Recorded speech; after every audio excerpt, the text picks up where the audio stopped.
I was born into a family of 11 siblings. I was kind of in the middle. My father left when I was 3 years old. And I grew attached to my mother. And one day, while we were waiting for the bus to go to the city, because we lived in a little town where there was no electricity, no running water, in the middle of nowhere, in the middle of Mexico.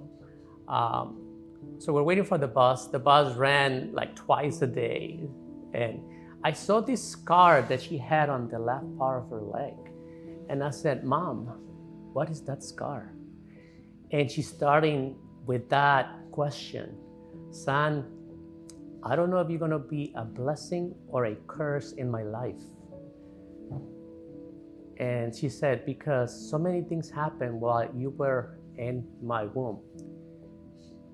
That scar is from a dog bite. I went to this house to make some money by giving that person that was sick an injection, a medicine. And the dog came out and it just took the chunk out of my leg while I was pregnant. You were about to come. And she says, also, your younger sister, she was 10 years old. She was sick. She couldn't retain food. She was just throwing it all out.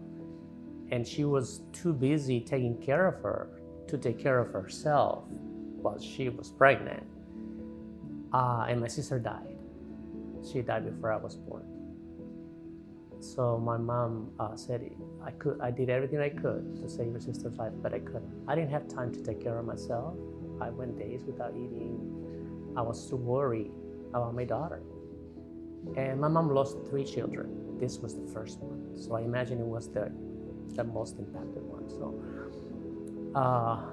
then after I was born, my second sister died, 12 years old, same disease. So she told me that. She's like, I'm not sure what you're gonna be in my life, because there were so many harmful things that happened while you were coming to this world. She said, you were not supposed to live. When you were born, there was no midwife, there was no hospital. You were born on your own. You just came out. You were so small that I didn't need help for you to come to this world. And then I knew you were not going to live because I didn't have time for you. I was just mourning from my first daughter death, and now my second one is about to die, and I had no time for you. You spent all your time just crying, and it was your oldest sister that really took care of you. There was no hope that you were going to live. So I'm not sure if you are going to be a curse or a blessing for me. I was very attached to my mom, so my mom was the same way. She was like, you're attached to my skirt. You're never going to go anywhere. So the day that I told my mom that I was coming to the United States, she didn't believe me. I was going to come illegally. I came illegally, and that's another story I can tell you about crossing the river. But my brother, older brother, is 5 years older than me, was already in the United States. And he wrote me a letter and said, don't come to the United States, stay in Mexico. I'm going to pay for your school. I'm going to send you money every month so you can go to school. And so I went to a school where you have to pay in the city.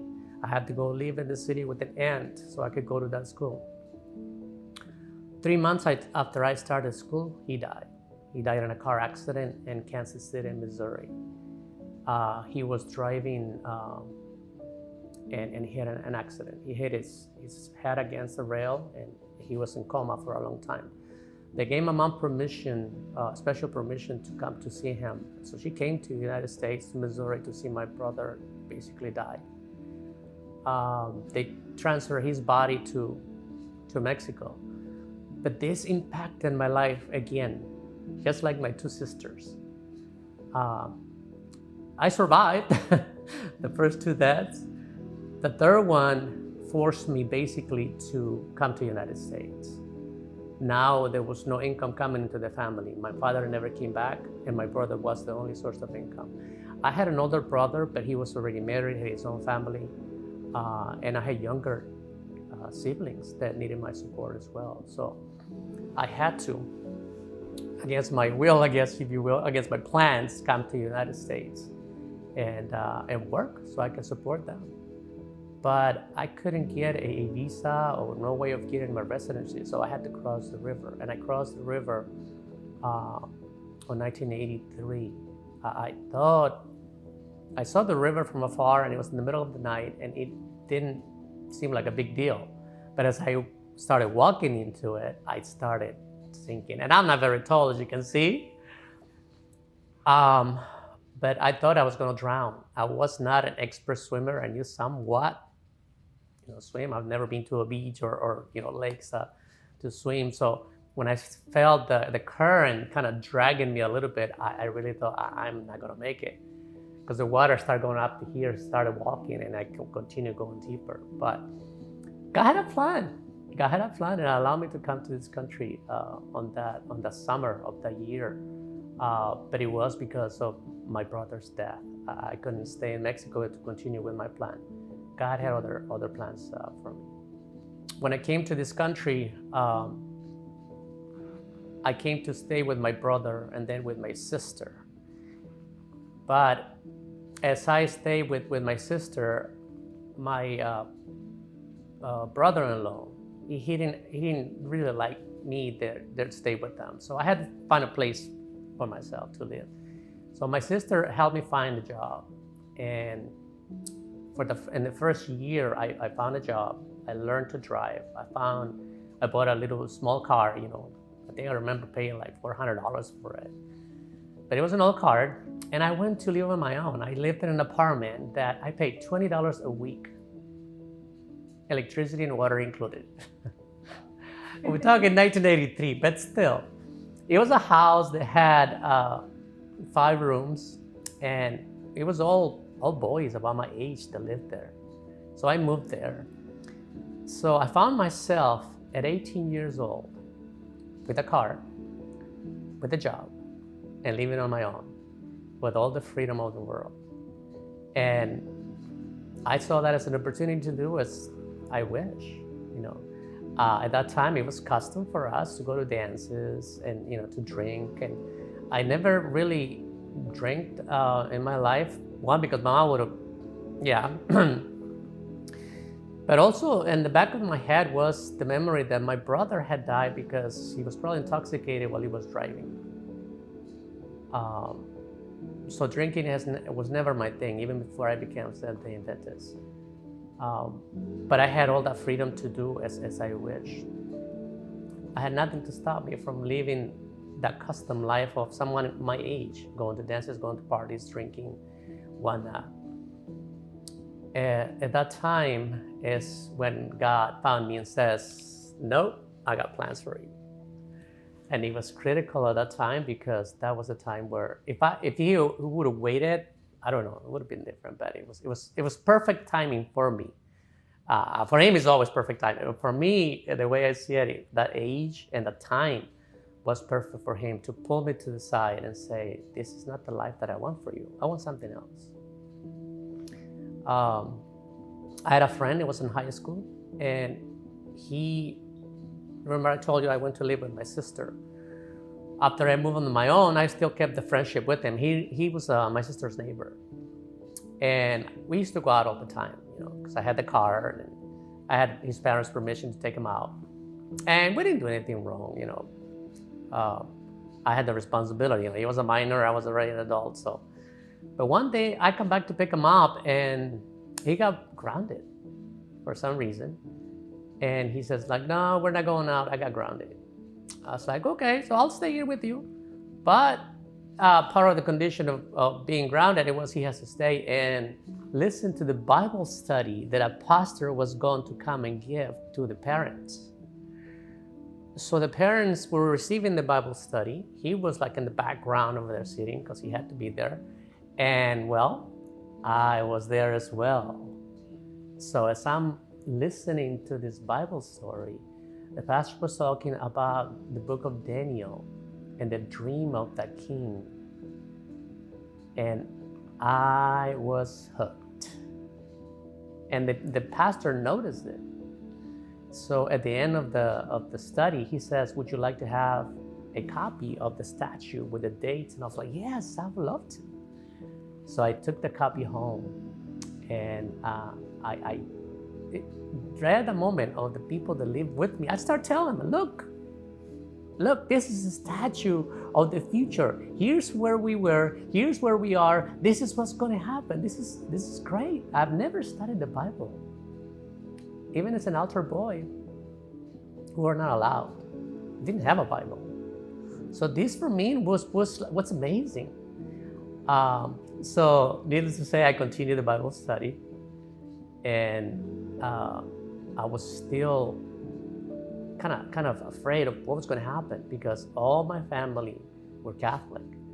When they found out I'd started going to this church, they got really upset, and they confronted me. It's like, you're going to throw on the ground everything that my mom taught us, and so once again they asked her, Mom, look what your son is doing. You know, he's going to this cult. They call it a cult. He's going to this cult.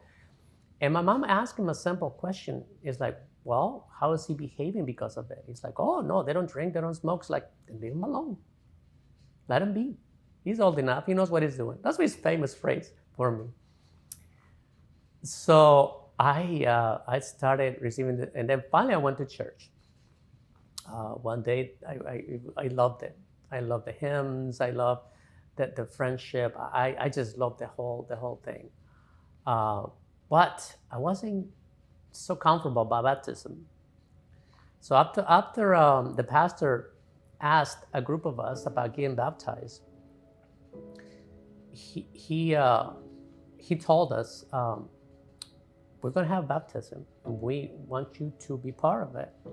But we're going to ask you tomorrow. I want you to pray about it, and we're going to ask you tomorrow to see if you make the decision. So I rehearsed saying, you know what, it's not the right time. We're going to leave it for later. I'm not ready. I don't feel prepared. I don't think I know exactly what it is. But that day that he asked us one at a time, and we're right there sitting in the front pew. When it got to me, the words that come out of my mouth were, well, we already started. Might as well do it. After I rehearsed all that. But that was the best decision of my life. It really was. It really was. I got baptized in Kansas City. I started working with the youth as a youth director. I just love every ministry, and just started from there.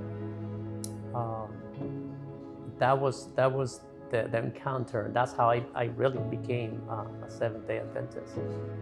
After my mom came from Mexico, after she had promised that she wasn't going to come to the United States, she came and she went to live with my sister. And she used to go with my aunt and my uncle to church, to the mess, to the Catholic church on Sundays. And then my sister started inviting her on Saturdays to the Seventh-day Adventist church. And for a long time, she went on Saturdays to the Seventh-day Adventist, Sundays to the Catholic church, until one day she decided to go only to the Seventh-day Adventist. She received the Bible studies, but every time she was asked if she would give up, she said no, she wouldn't. But one day, on the proper time, she came to the pastor and said, I want to get baptized. So if you want to ask me if I was a blessing or a curse to her, now I can tell you that was the blessing that my mom was going to receive, that through my influence and my sister's influence, she became a Seventh-day Adventist, she got baptized, and she is resting, waiting for the Lord. I don't see how big of a blessing that can be. But it wasn't answered until now. Till now. Is God done with me yet? I don't know. I don't know that. Because for a long time, I couldn't see what he was doing in my life. I can't see what he's going to do yet. But I can tell you right now, if I was to go to rest now, if I would die, I feel like God has already fulfilled his purpose in my life.